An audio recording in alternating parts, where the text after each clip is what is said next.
Student हम अब working देखते हैं कि हमने देखा है उसको जो चैम्बर है उसके अंदर हमने ये हमारे माइक्रोस्कोप रखी हुई है। हमने दो पैरेलल प्लेट्स हैं, ये दो पैरेलल प्लेट के दरमियान में डिस्टेंस डी है। एक ये हमारे पास W2 विंडो है, यहाँ से हमने इसको चार्ज दिया हुआ है, पोटेंशियल मेंटेन किया हुआ है पॉजिटिव नेगेटिव, ठीक है। और यहाँ ये विंडो 1 है, यहाँ से हम रोशनी जो है लाइट सोर्स लेंस से फोकस होके इस पॉइंट पर आ रही है और जहाँ पे हमने उसको स्टडी करना है। यहाँ पे ऑयल ड्रॉपलेट जो है इस एटॉमाइज़र की वॉल से मैंने आपको बताया करेंगे, जब आपस में टकराएंगे ऑयल ड्रॉपलेट चार्ज हो जाएंगे, उन पे नेगेटिव चार्ज आ जाएगा, पॉजिटिव की तरफ अट्रैक्ट होंगे और पॉजिटिव ये इनसाइड दैट होल कुछ ड्रॉपलेट इस होल में से पास होंगे, ठीक है।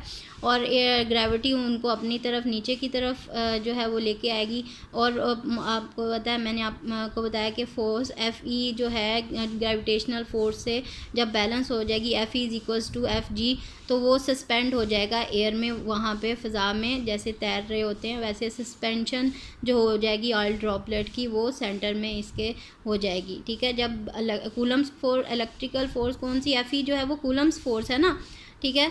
और जो दूसरी है वो ग्रेविटेशनल फोर्स है, दोनों फोर्स आपस में बैलेंस हो जाएंगी तो वो सस्पेंड हो जाएगा, ठीक है, यहाँ पे। और उसको हम देख लेंगे थ्रू माइक्रोस्कोप, स्टडी कर लेंगे। आगे देखें इसकी वही वर्किंग है। इसको क्या है, the tiny oil droplets are spread into the chamber through small nozzle of the atomiser, ठीक है। नोजल से हम उसको स्प्रे करेंगे। The oil droplets get negatively charge due to friction between the wall of the atomiser and oil drops. Some of these drops pass through the hole in the upper plate. कुछ जो drops हैं वो उस whole में से पास होंगे अपर plate में से, ठीक है। और जो P है और नीचे वाली P' है। पोटेंशियल डिफरेंस मेंटेन किया गया है, अप्लाई किया गया V जो पोटेंशियल डिफरेंस मैंने आपको बताया दो प्लेट्स के दरमियान में potential difference is applied between the plates to produce the electric field apply करने के लिए पोटेंशियल डिफरेंस मेंटेन किया गया है। Now the electric field between the plates P' is adjusted in such a way that electric force become equal to the gravitational force, ठीक है। ये मैंने आपको बता दिया कि इलेक्ट्रिक और ग्रेविटेशनल फोर्स जो है वो इक्वल हो जाएंगी। वो उसको प्लेट्स को के दरमियान जो फील्ड है उसको इस तरह से एडजस्ट करेंगे, क्योंकि वोल्टेज तो हम उसे खुद प्रोवाइड कर रहे हैं ना आउटसाइड, तो हम उसको देख भी रहे हैं ऊपर से माइक्रोस्कोप के ज़रिए से कि ये ऑयल ड्रॉपलेट जो है इसके अंदर आ रहा है और उसको एल्यूमिनेट किया गया है लाइट सोर्स की मदद से।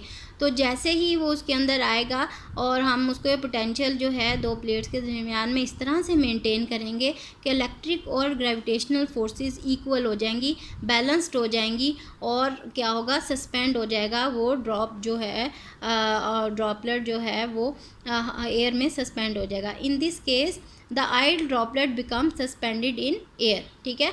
अब हम देखते हैं कि चार्ज कितना है ड्रॉपलेट के ऊपर। लेट MS जो है ड्रॉपलेट का M है और चार्ज जो है ड्रॉपलेट के ऊपर Q जो है वो अमाउंट ऑफ चार्ज है। और दो प्लेट्स के दरमियान में मैंने आपको बताया कि डिस्टेंस जो है वो D मेंटेन रखा गया है, क्योंकि हमने कंस्ट्रक्शन तो खुद ही की है ना इसकी, तो हमें पता है ये चीज़ें, ठीक। तो पोटेंशियल जो है डिफरेंस वो भी हमने खुद अप्लाई किया है, ठीक है। तो इलेक्ट्रिक फील्ड जो है बिटवीन द प्लेट्स और इलेक्ट्रिक और फील्ड और ग्रेविटेशनल फील्ड जो है दोनों फोर्सेस इक्वल हो जाएंगी। E जो है वो इलेक्ट्रिक फील्ड है अगर हमारे पास, तो Fe किसके इक्वल होता है, QE। हम बहुत दफ़ा पढ़ चुके हैं ये इक्वेशन, आपको पता है हमने इलेक्ट्रिक इंटेंसिटी की इक्वेशन पढ़ी, E = F/Q। तो F किसके इक्वल आ जाएगा, Q × E के इक्वल आ जाएगा उस इक्वेशन से, ठीक है। और Fg जो होता है Mg के इक्वल होता है, ये भी आपको पता है, ठीक है। अब E हमने पढ़ा था पोटेंशियल ग्रेडियंट की फॉर्म में, लास्ट टाइम हमने आर्टिकल पढ़ा है पोटेंशियल ग्रेडियंट का, उसमें हमने क्या पढ़ा था, E = V/D और D को D की जगह ΔR हमने पुट किया था अगर डिस्टेंस बहुत स्मॉल था। तो ये वाली जो इक्वेशन है V/D, इस इक्वेशन को हम यहाँ E की जगह पुट कर देंगे, तो ये हमारा फार्मूला क्या बन जाएगा, QVD = Mg। अब Q को एक साइड पे रखेंगे, बाकी चीज़ें जो हम दूसरी साइड पे ले जाएंगे, ठीक है। तो हम इसकी वैल्यू जो है वो चार्ज की निकाल लेंगे यहाँ से। इन सारी वैल्यूज़ को निकालने के लिए देखें student, this is very important equation for your MCQs also. और ये वाली इक्वेशन जो है ये भी आपकी एमसीक्यूज़ के लिए इम्पोर्टेंट है कि हमें पोटेंशियल डिफरेंस खुद मेंटेन किया है, डी खुद मेंटेन किया है, जी हमें पता है, मैस हम निकाल लेंगे इसका कितना मैस है उसके ऊपर, ठीक है।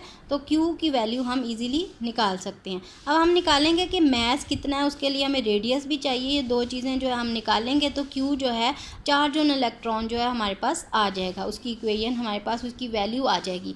अब देखें यहाँ एक बहुत इंपॉर्टेंट जो पॉइंट है वो क्या है कि Q जो है आपको पता है एन ई के इक्वल आता है। ई अगर फॉर एग्जांपल एन ना हो, Q जो है वो ई है, इलेक्ट्रिक जो चार्ज है हमारे पास, इलेक्ट्रॉन है अगर, ठीक है। अगर यहाँ पे n नंबर है उसका नंबर है ई का, तो हमारे पास क्या आ जाएगा, Q is equals to n e. और अगर n निकालना है हमने तो क्या आ जाएगा हमारे पास, Q ओवर E, ठीक है। तो n की इसके किसके इक्वल आ जाएगा, 1 कूलम। Q 1 कूलम के इक्वल होता है। E कितना, 1.6 इंटू 10⁻⁻19, ठीक है। जब हमें चार्ज ऑन इलेक्ट्रॉन निकालेंगे ना तो वहाँ से भी ये इक्वेशन आपको पता चल जाएगी। अभी हम चार्ज ऑफ इलेक्ट्रॉन निकालते हैं, वो किसके इक्वल आएगा, 1.6 इंटू 10⁻⁻19 के इक्वल आएगा। तो इसको इसकी वैल्यू यहाँ पे पुट करेंगे तो n किसके इक्वल आ जाएगा, that is equals to 6.25 into 10⁻18। ये इसकी वैल्यू आ जाएगी student. That is very important value. These are the number of electron, कि इतने नंबर ऑफ इलेक्ट्रॉन 1 कूलम में पाए जाते हैं। कितने नंबर ऑफ इलेक्ट्रॉन अगर आपको कैलकुलेट करना है, आपको एमसीक्यूज़ की फॉर्म में या ऑब्जेक्टिव की फॉर्म में आ सकता है ये कि आपको अगर नंबर ऑफ़ इलेक्ट्रॉन पता करने हैं कि कितने इलेक्ट्रॉन एक कूलम में पाए जाते हैं, तो आप इस फार्मूले से आप बता सकते हैं कि n 6.25 into 10⁻18 number of electron 1 coulomb में पाए जाते हैं। और यहाँ देखिए ये सस्पेंड जब होगा एयर में तो ये दोनों फील्ड जो हैं वो आपस में इक्वल हो जाएंगे। नेक्स्ट हम स्टडी करते हैं कि मैस कैसे निकालना है और रेडियस कैसे निकालना है।